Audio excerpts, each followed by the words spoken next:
जब पार का ज्ञान मिलेगा तभी तो व्यक्ति वहां तक जा पाएगा। इस हद के ज्ञान की बात कहूं तो हद के अंदर का ज्ञान तो सारी दुनिया दे रही है। कोई स्वर्ग तक का ज्ञान देता है, कोई वैकुंठ तक का ज्ञान देता है।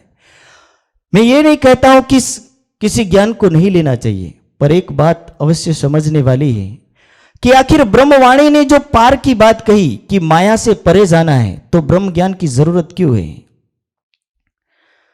इस दुनिया के अंदर जिस सुखमय लोगों की हम कामना करते हैं, ये सुखमय लोग तब तक हमारे लिए मान्य है जब तक हमारे पुण्य काम करते हैं, तब तक ये सुखमय लोग हमें सुख देते हैं।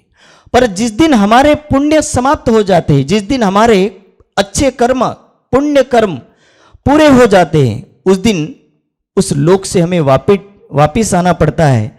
और वापिस आने के बाद इस भव सागर के बंधन में पुनः शरीर धारण करके पुनः पुण्य कमाना पड़ता है। और उस पुण्य कमाने के लिए हमें वर्षों लग जाते हैं। जबकि मैं इतना अवश्य जानता हूं कि हर व्यक्ति कहीं ना कहीं पाप करता है। ऐसा दुनिया में कोई व्यक्ति नहीं जो पाप कभी करता ना हो। एक खेडूत से पूछिए, वो एक बार यदि खेतर में दवाई डालता हो तो ना जाने कितने कीड़े मार देता है। ये पाप किसको लगेगा? बोलो श्री प्राणनाथ। ये पाप बहुत सारे लोगों को लगता है। जो पका रहा उसको भी लगता है, जो छांट रहा उसको भी लगता है, और जो खा रहा उसको भी लगता है। आप सोचिए कि जो व्यक्ति सोचता है कि मैंने तो कुछ पाप किया ही नहीं, पर उसको अन्न को तो अवश्य ग्रहण किया है, और जिसने ग्रहण किया उस खेडूत का जो आधा हिस्सा है वो उस तक पहुंचेगा और पहुंचेगा। अब सोचिए कि पुण्य का हिस्सा कितना मिलेगा? पुण्य का हिस्सा बहुत कम मिलेगा। क्यों? क्योंकि कहीं ना कहीं हम उसके भागीदार बनते चले जाते हैं।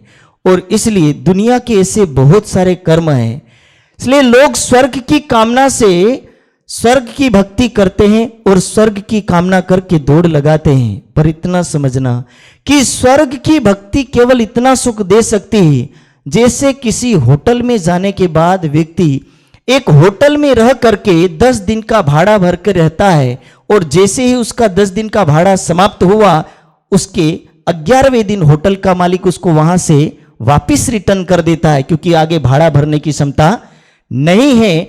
इसी प्रकार स्वर्ग के अंदर भी जाओगे, जिस दिन आपके पुण्य पूरे होंगे उसके बाद आपको रिटर्न आना पड़ेगा।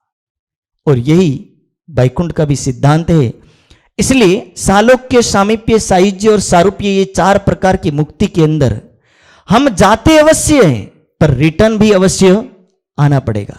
ये एक ही समय आया जिस समय के अंदर परब्रह्म ज्ञान लेकर के आए, और इसी परब्रह्म ने एक वादा कर दिया, क्या देखी रे हम दुनिया जो इनको ना करो अखंड, कि इस दुनिया को हम अखंड करने आए। और अखंड में एक ही वादा किया कि हम इसको दुनिया की मुक्ति नहीं, कौन सी मुक्ति देंगे? अखंड मोक्ष। मोक्ष को हम प्रदान करेंगे। वरना मुक्त होने के बहुत सारे तरीके हैं। माया से पार पाने के तरीके, यानी मुक्त होना। और किससे मुक्त होना? दुनिया में मुक्त होने के अलग अलग लोगों के तरीके हैं। कोई दुख से मुक्त होना चाहता है, कोई द्वंद्व से मुक्त होना चाहता है, कोई पति से मुक्त होना चाहता है, कोई पत्नी से मुक्त होना चाहता है। ये तरीके अलग अलग है। जहां दुख आया व्यक्ति छोड़ करके चलने लगता है। पर इन सारी मुक्तियों के अंदर हमें दुनिया में रिटर्न आना पड़ता है। पर ये एक भव फेरा है, और इस भव फेरे के अंदर से, भव बंधन से पार करवाने वाला जो ज्ञान है, ये ज्ञान करे ब्रह्मांड माहे तारतम सार, कि ये ब्रह्मांड के अंदर जो तारतम ज्ञान है, एणे टाल्यो सौनो अंधकार, कि यही एक ज्ञान है जिस ज्ञान के माध्यम से मानव हृदय के अंदर एक परब्रह्म का उजाला होगा, और अंधकार रूपी ये अज्ञान हटेगा और ज्ञान रूपी प्रकाश फैलेगा। और जिस ज्ञान रूपी प्रकाश की वजह से मानव इस भव सागर से पार हो पाएगा। उपनिषद में कहा है, अस्तो मां सदगमय तमसो मां ज्योतिर्गमय, के हे मानव, यदि कुछ करना चाहता है तो कुछ परमात्मा से प्रार्थना कर, और ऐसी प्रार्थना कर कि हे परमात्मा, असत्य से तू मुझे सत्य की ओर ले चल। तमसो मां ज्योतिर्गमय, कि हे परमात्मा तू मुझे इस अंधकार से प्रकाश की ओर ले चल। अंधकार यानी अज्ञान रूपी अंधकार। ये दुनिया वाला, रात्रि वाला अंधकार नहीं।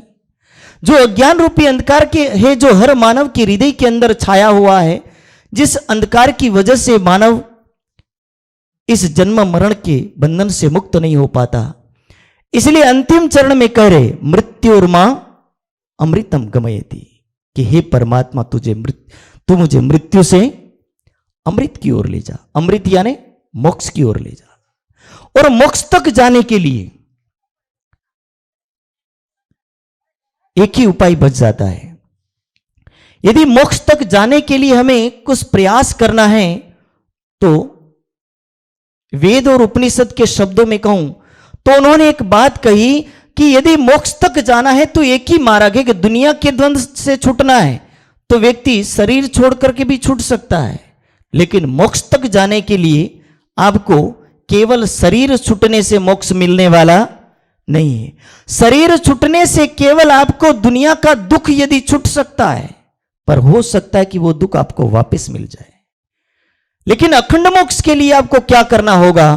तो वेद के अंदर एक शब्द आया है, एक श्लोक के अंदर वर्णन किया है, भिद्यन्ते हृदय ग्रंथि छिद्यन्ते सर्व संशया, कि हे मानव, जिस दिन तेरे हृदय के अंदर परमात्मा का वास हो जाए, वाणी की भाषा में कहूं, अरस तुम्हारा मेरा दिल है तुम आए करो आराम, कि जिस दिन हमारे हृदय के अंदर परमात्मा का वास हो जाए और जिस दिन हमारे हृदय में परमात्मा का वास होगा, उस दिन अगले शब्द में कह रहे क्षीयन्ते चास्य कर्माणि तस्मिन् दृष्टि परावरे, कि जिसके कर्म नाश हो जाते हैं और कर्म नाश होते हैं वही व्यक्ति इस भवसागर से तस्मिन् दृष्टि परावरे, कहने का तात्पर्य है कि उसी की दृष्टि ही इस प्रकृति के बंधन से, तमस के बंधन से या तमस से परे जा सकती है, वरना हर मानव की गति इस संसार के अंदर ही